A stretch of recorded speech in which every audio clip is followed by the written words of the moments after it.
o Kuma vira um pirata e enfrenta sol, chuva e frio para encontrar uma cura para Bonnie, até que encontra o velho Punk. O episódio começa com o vice-almirante mandando todos os marinheiros se afastarem do centro da cidade, já que um dos velhotes anciãos estava por lá, e ninguém deve olhar nos seus olhos abaixo do posto de Comodoro. E todos os figurantes ficam assustados, porque nunca tinham visto um ancião de carne e osso. Enfim, raios e trovões caíam sobre o centro da cidade. Mudando justamente para lá, a Bonnie estava com uma espada fincada na barba do velhote, enquanto o velho Punk e os outros estavam estupefatos com a situação. Logo, os marinheiros de patente mais alta que podiam estar por ali começam a preparar suas armas para a batalha, mas o velho ancião só dá uma piscada e manda a Bonnie pelos ares, e manda todo mundo calar a boca, que se ele quisesse ele não teria sido apunhalado. O Sanji fica puto, mas com uma piscada ele cai no chão também, e a ferida causada pela Bonnie em um instante se cura. Os marinheiros, todos afobados, logo correm para capturar o Sanji e os outros, mas o velhote ancião chama todo mundo ali de energúmeno e que eles não deveriam ter tanta pressa, já que o bando do Chapéu de Palha e o Vegapunk não tem pra onde fugir. Cara, ele chamou todo mundo de energúmenos. Quanto tempo faz que eu não vejo essa palavra? Energúmenos?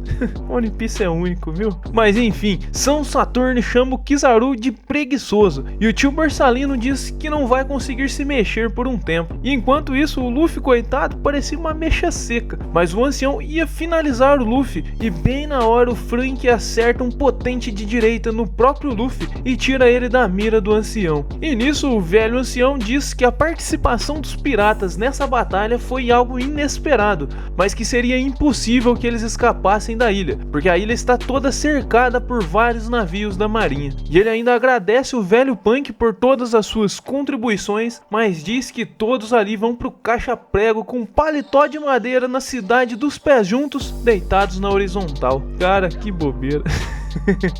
O velho ancião então começa a apertar a Bonnie e nenhum dos presentes ali conseguia se mexer, e de repente uma aura estranha começa a sair do ancião. De repente a Bonnie começa a ver uma imagem do Kuma conversando com ela quando criança, e nesse momento todos os marinheiros apontam suas armas para ela. Somos levados a 47 anos atrás no reino Sorbet. Era o Kuma que estava nascendo. O doutor promete que não vai revelar a ninguém sobre o sangue bucaneiro de sua família. Enfim, eles viviam uma vida feliz, quando de repente o mesmo doutor chega correndo e diz que eles precisam fugir dali, que o governo acabou descobrindo sobre eles. O pai do Kuma, tadinho, ele chora e pede que eles deixem seu filho e sua esposa, porque eles não têm o mesmo sangue. Mas a vida não é um morango, né, meu amigo? Obviamente os três são presos e viram escravos em Marejóis. O coitado do Kuma entra pra competição dos personagens que mais sofreram na história de One Piece. Tadinho, ele era só uma criança. Agora deixa aí nos comentários qual história é mais triste de um One Piece, a do Kuma, a do Law ou a do Coração?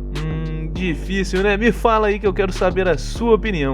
Bom, um dia o Kuma, já escravizado, encontra o seu pai bem ferido e, em vista de todo o sofrimento, Kuma mente dizendo que está tudo bem e pergunta pro pai sobre a sua mãe, mas infelizmente, além dele participar das histórias mais tristes, também vai entrar pra galeria dos órfãos de anime. Sua mãe estava morta. Cara, que cena triste. Os dois estavam em lágrimas e é uma cena bem emocionante de verdade. Mas o pai do Kuma diz que o guerreiro Nika vai vir salvá-los algum dia, que no caso seria um guerreiro lendário da herança do povo bucaneiro. O pai dele ainda diz que a história do Nika é passada de gerações no seu povo e que ele está sempre sorrindo, e quando os tambores começarem a tocar, ele virá. E em um breve momento de felicidade entre os dois, de repente um puto de um Tenryubito atira no pai do Kuma. Cara, que filho da mãe! E assim ele mata o pai do Kuma. Enfim, na próxima cena, os que não devem ser nomeados começam um evento de caça. Eles tomam uma ilha não afiliada ao governo e vão caçar os humanos de lá. Cara, que loucura, mano. Isso tá parecendo até uma noite de crimes. E logo aparece Fingard Garling, um cavaleiro sagrado, e logo eles vão dar o início à caça. Mas além das pessoas da ilha, ainda tem alguns dos escravos que eles também também levaram para servir de caça. Mas enquanto isso, o Kuma vazou da sua jaula e tadinho, ele tava chorando de novo. Cara, que triste a história do Kuma, vai cagar. Mas logo os caras vão atrás dele. Cara, os próprios escravos foram pegar ele, quando de repente escuta uma risada familiar. Era o Empório Ivankov e uma criança que o chama de irmãozão. O Iva diz que o espetáculo do dia é o bucaneiro, vulgo o Kuma, e ainda dá uma oportunidade para aquela turminha. É só seguir a gente que temos um ótimo plano. Eu escolho viver. E continua no próximo episódio. O episódio começa com o coitado do Kuma tomando chicotada e lembrando do seu pai no passado. Sofreu demais esse guri, cê é louco. Ele acorda no presente com o Ivankov dando uns gritos e a caçada começa. É uma noite de crimes. O Tenryubito mais xarope de todos começa a explicar as regras e logo eles começam o desastre. Todo mundo começa a sair correndo, inclusive o Kuma e o Iva que estavam planejando a fuga. Na próxima cena, um marinheiro fala com o Garp pelo telefone, pedindo que ele fosse para God Valley, mas o Garp, todo jovial, diz que não vai. Mas quando o marinheiro menciona o nome de Gold Roger, o Garp já fica todo emocionado. Enquanto isso, todos os grandes piratas estavam saindo da ilha Colmeia para ir a God Valley. Cara, vai ser um encontrão nessa ilha, hein? Em God Valley, a caçada continua. O Iva diz que a ilha está toda cercada por navios da marinha e que essa caçada vai ser apagada da história. Um figurante diz que se sobreviverem por 3 semanas vão ficar livres,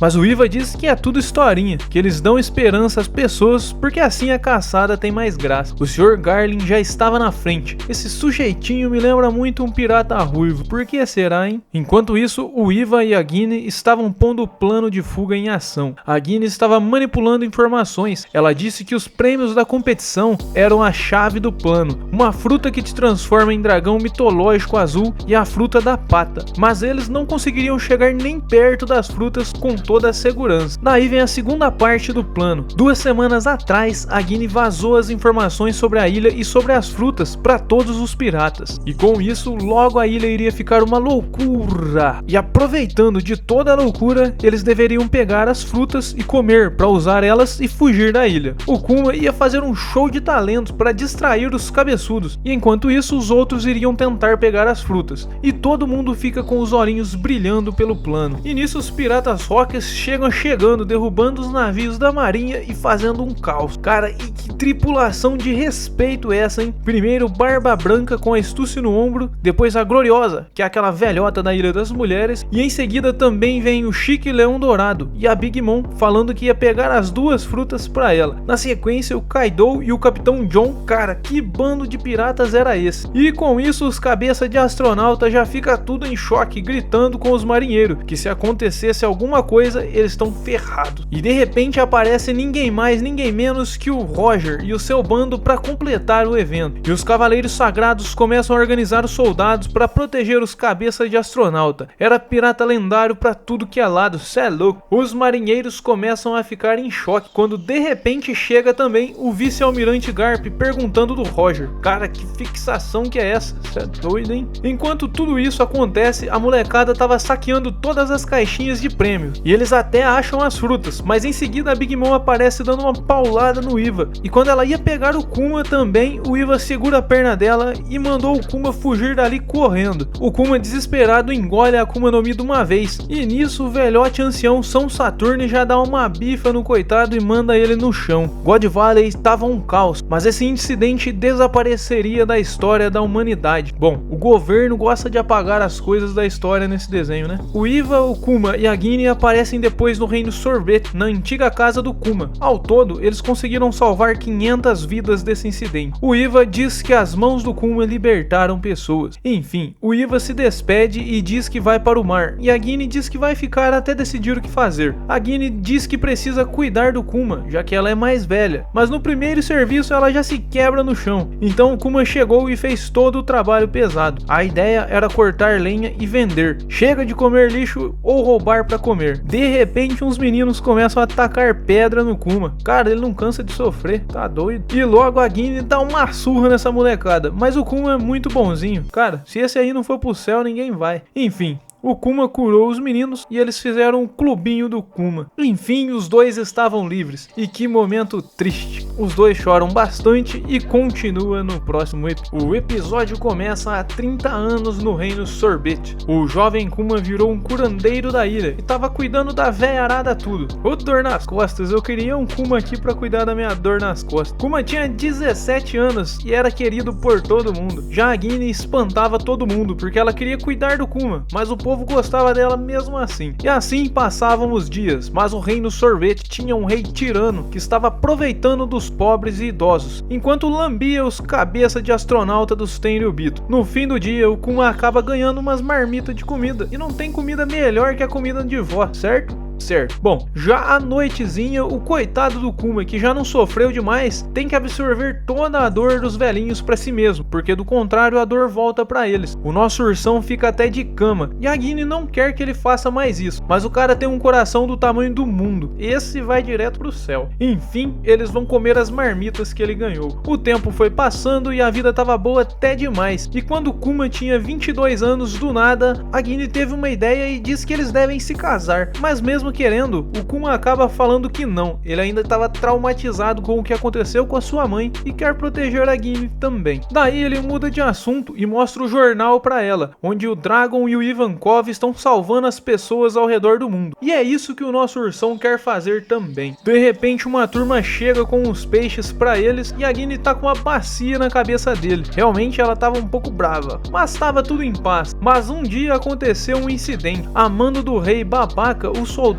estavam escravizando os velhotes da ilha, e o nosso ursão chegou até babando para salvar os velhinhos. E é logo o nosso ursão se estressa e ensina os soldados com quantos paus se faz uma canoa, e dá uma surra bem dada nele. O rei babaca queria separar o reino em dois, escravizar a parte sul do reino e dessa forma ter um reino mais rico. É um babaca mesmo. Mas no fim, o Kuma, a Guine e os outros companheiros acabam presos. O nosso ursão mais uma vez fica pistola, e a Guine diz que o rei babaca é um fantoche dos dragões celestiais, e para eles resolverem o problema, vão ter que se opor diretamente ao governo mundial. E logo a cidade começa a ser invadida, é uma turminha da pesada. O jovem Iva e o Dragon chegando, eles invadem a ilha e salvam o Kuma e os outros. E no encontro, o Iva manda o convite para eles se juntarem contra a tirania do mundo. E em resposta ao acontecimento em Ohara, decidiram pegar em armas e formar o exército revolucionário. Eles, como mercenários, vão ajudar aqueles que querem se rebelar contra seus reis tiranos e vão treinar todos aqueles que quiserem se juntar a eles. O Dragon diz que já foi da marinha, mas não achou nenhuma justiça por lá, e enfim todos disseram que vão até o fim com ele. Depois de um tempo, o Kuma volta à sua antiga casa no reino Sorbet. Ele diz que de vez em quando vai voltar para cuidar deles.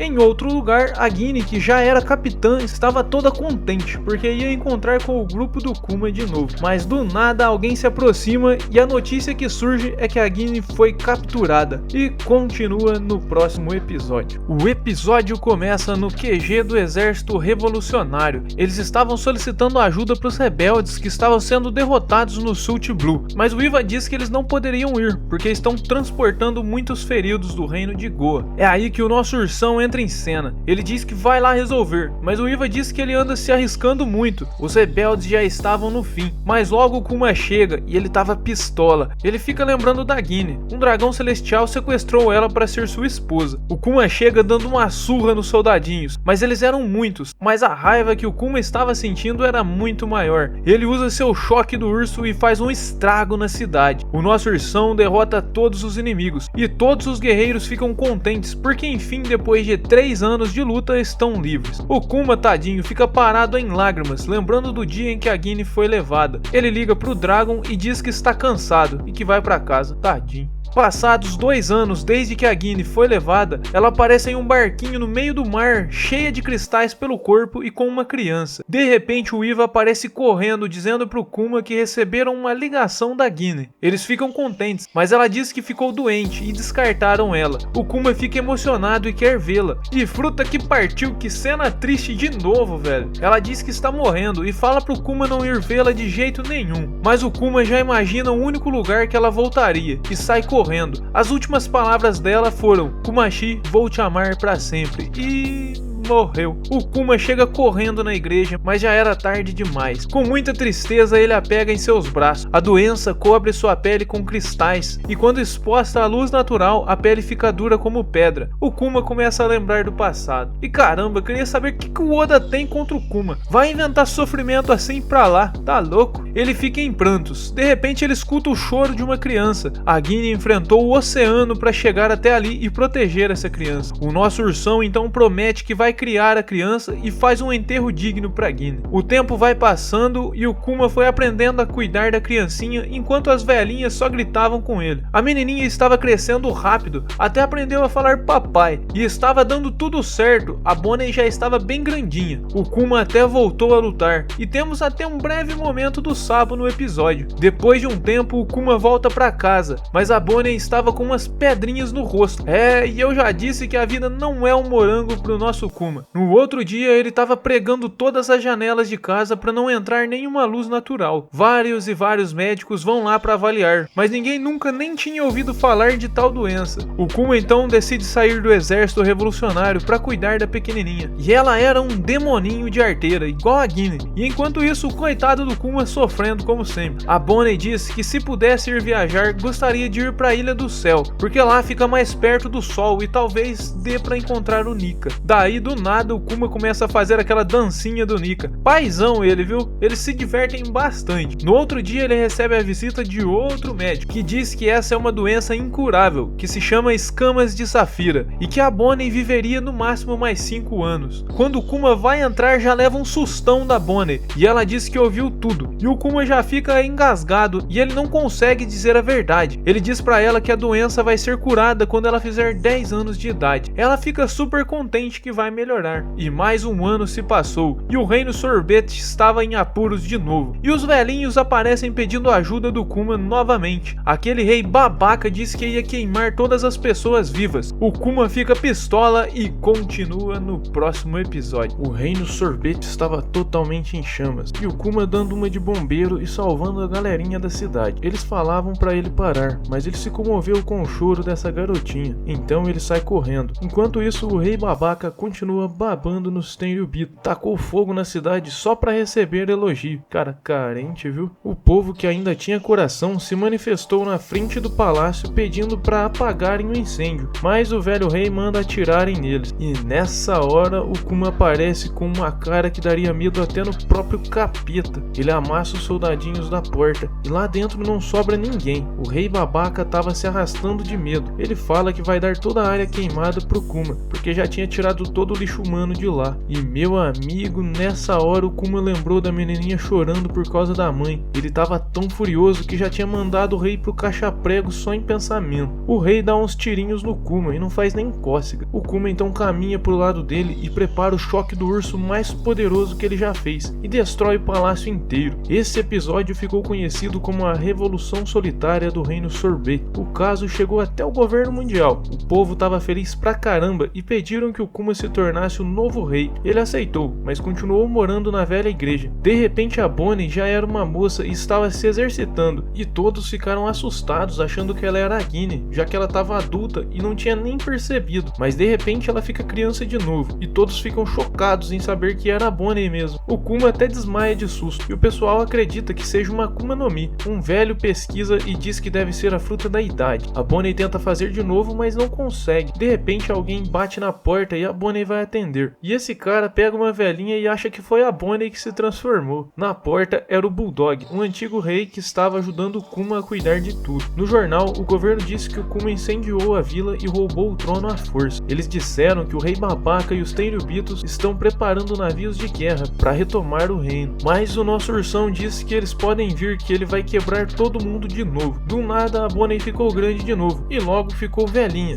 O Kuma pede que o Bulldog cuide da Bonnie e se despede dela porque vai amassar uns Tenryubito. Eles saem em um barquinho para enfrentar os grandes navios da marinha. O rei babaca já estava gritando para pegarem o Kuma, mas o Kuma, com uma aura monstruosa, destrói os 3 navios de uma vez. O Kuma acabou virando um pirata procurado, mas a Bonnie ficou triste porque estava com saudade do pai. Mas enquanto isso, o Kuma viaja o mundo inteiro procurando uma cura para a doença da Bonnie. Ele enfrentou piratas, passou frio, passou por todos os lugares, mas nada adiantava. Certo dia ele encontra com um navio dos revolucionários. Eles batem um papo camarada e o Kuma diz que gostaria de voltar para o exército. O Dragon diz pro Kuma que talvez o tal do Vegapunk consiga uma cura para Bonnie. Então eles se despedem e o Kuma diz que vai procurar o velho Punk. E depois de curar a Bonnie, ele vai voltar. O Kuma volta para casa. A Bonnie estava dando uma surra num marmanjo. O Kuma então diz que vai levá-la para o mar. E chega a uma ilha de neve, onde no futuro será Egghead. O velho Punk fica abismado com o tamanho do Kuma e pede para estudar ele. O doutor reconhece a doença e diz que é curável. O velho Punk diz que vai usar tecnologias novas e criar células troncos novas e colocar na Bonnie, mas que isso é muito caro. De repente o velho Punk estala o zóio porque descobre que o Kuma é um bucaneiro. O velho Punk então oferece curar a Bonnie de graça em troca de usar o sangue do Kuma para fazer clones. A ideia do velho Punk era criar soldados poderosos para proteger os fracos. O Kuma topa e diz que faria um acordo até com o demônio para salvar a Bonnie. O velho Punk tinha boas intenções, mas o ancião já queria destruir o máximo possível usando os clones. O Kuma diz que era um pacifista em busca da paz, e o velho Punk diz que vai usar esse nome para os soldados no futuro. E continua no próximo episódio. E se você tá curtindo os novos episódios de One Piece e tá curtindo esse vídeo, já me deixa o seu like e se inscreve no canal. Nos vemos no próximo vídeo e tchau!